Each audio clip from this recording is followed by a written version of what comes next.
Hey, hi, it's Meredith. I'm here with our message for Wednesday, the 5th of May, 2021. We're using the really bright and cheerful Everyday Enchantment Tarot for our message today. Let's see what's going on in the energy atmosphere. Our first card, Queen of Coins. Oh, how nice. Oh, well, that's... So moments before starting the reading, shuffling the cards, tuning in. I love how the cards will start to, send out their vibe, their frequency. It's instantaneous. You pick them up and you can just feel it in your hands. You know you've got the right deck, and you start to feel the beginnings of the message, even before you see a card, turn one over. And here we are with the Queen of Coins, and she is so fitting to what I was sensing while shuffling. And she's the mother of resource in tarot. And she has a vision. My favorite Queen of Coins is in the Sawyer's Path deck, because she has this little thought bubble next to her head. She's holding a vision for what it is she is going to bring into reality. And there she is also on the card with the thought bubble, but you can see in the background that thought bubble has begun to manifest. So holding a vision. And I love this card too, because we've got fresh produce, we've got seedlings, we've got enthusiasm and joy, and there's no lack of resource here. There's no lack of happiness, and the full intention of reaping the rewards of our efforts. So the other bit here that I was feeling while shuffling was that we're coming into fulfillment. And when I say fulfillment, I am talking about completion. We are in a phase of bringing some things full circle. I was noticing also intuitively how that can feel bittersweet. And we talk about that when we see the death card. And I expect to see the death card. I have excited anticipation for that in today's reading. We'll see what happens. Though there's a touch of it here on the Queen of Coins. We're purchasing produce, but we've also got seedlings. We've got fulfillment, we've got endings, we've got beginnings. So I feel that's the theme of our message today, which is why I'm sharing it. And our next card is the Sun. Oh gosh, what a beautiful card. This is the card that got me to bring this deck home. It is so gorgeous. So the Sun's back again for us. We were seeing it almost every day there for a bit. So we have the happiest card now in the center. We have the nourishing light of the sun for these seedlings over here. I feel like we are turning a page, and we're starting anew with something. And I also simultaneously feel that we are holding space to savor what has come to fulfillment and completion. We're happy about it. We're excited about it. There's a touch of, I'm leaving something behind.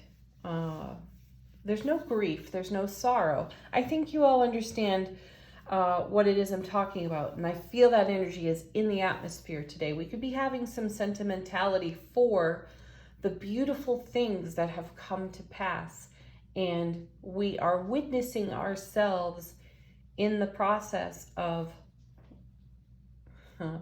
the blossoming of what's coming next. What is promised when we see the death card, when we see the King of Coins. He's always, it's cool that we have the Queen here too, because she's in this message as well.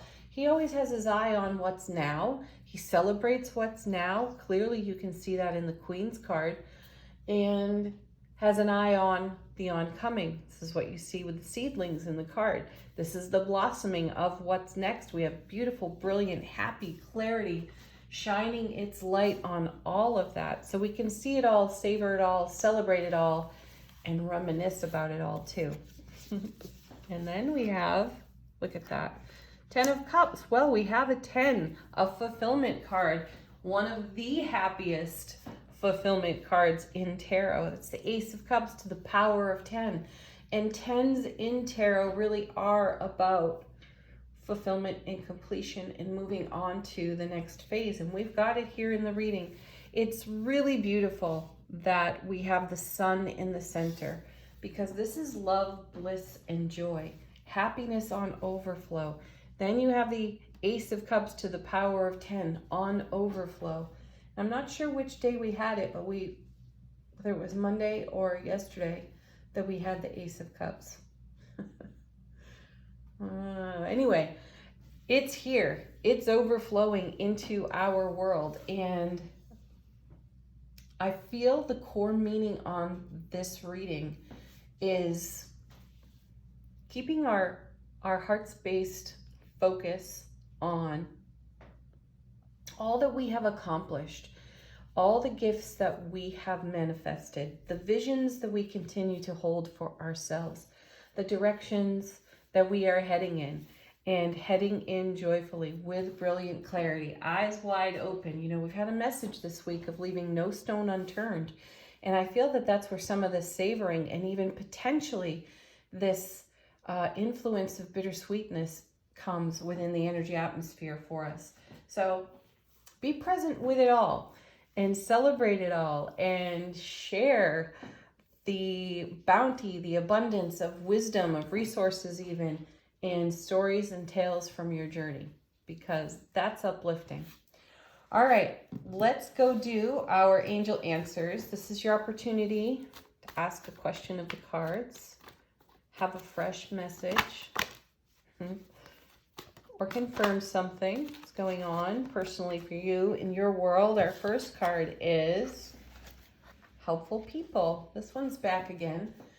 This is your guides, angels, ancestors, your besties, the people who have the most positive and uplifting influence in your world. These are your helpful people. And I feel that message within the tarot cards. You know, reach out to these people. And again, share the whole thing with them, because this adds to the overflow that we're celebrating. Then we have Trust. That feels connected for me to the touch of bittersweet reminiscing in the energy atmosphere today. And, you know, trusting that the ego isn't going to swamp that and overtake it, you know, and go have us reverting back to an old story. My feeling is if that happens, we can trust ourselves to notice that in the brilliant clarity of love, bliss, happiness, and joy off the sun, and recognize we're standing here on a foundation of 10 of Cups with more than enough to spare and share within our physical, mental, emotional, spiritual resources to keep ourselves on the journey that we're celebrating. And our next one, meditation brings answers. That kind of goes hand in hand for me with the Helpful People card. Though meditation is such a great way to receive messages and downloads from the divine all. So go there too. And then our last angel answer card, Communicate Clearly. That is quickly becoming one of my favorite angel answer cards. This isn't really 100% all about you speaking so clearly. This is about us listening very well and deeply to what is being said, to what's being spoken. And the helpful people in your world are the ones that are going to know your language well enough to hear you. So definitely be in connection and communication with these individuals. And also, Communicate Clearly is about asking great questions. What have I not considered? Did I make myself clear? Do you understand what I've just said? Or could you repeat that for me and say it a different way, because I didn't get it the first time around? That's great communication. And also, it's about listening, deep listening. Yeah. All right. Our affirmation from the Super Attractor deck is, I choose to be a super attractor and have unwavering faith in the universe. Absolutely. look where it's brought us, right? That beautiful 10 of Cups under the brilliant clarity of the sun. That's unwavering faith. That's how we got here. And we have plenty of resources to keep going. So trust that journey and lean into your helpful people and do some meditation and have a fantastic day. Ooh. Wow, I almost dropped the F-bomb there. Feeling a little passionate about it. All right, everyone. Happy Wednesday. Thank you as always for watching. Peace, love, joy, and happiness. Bye for now.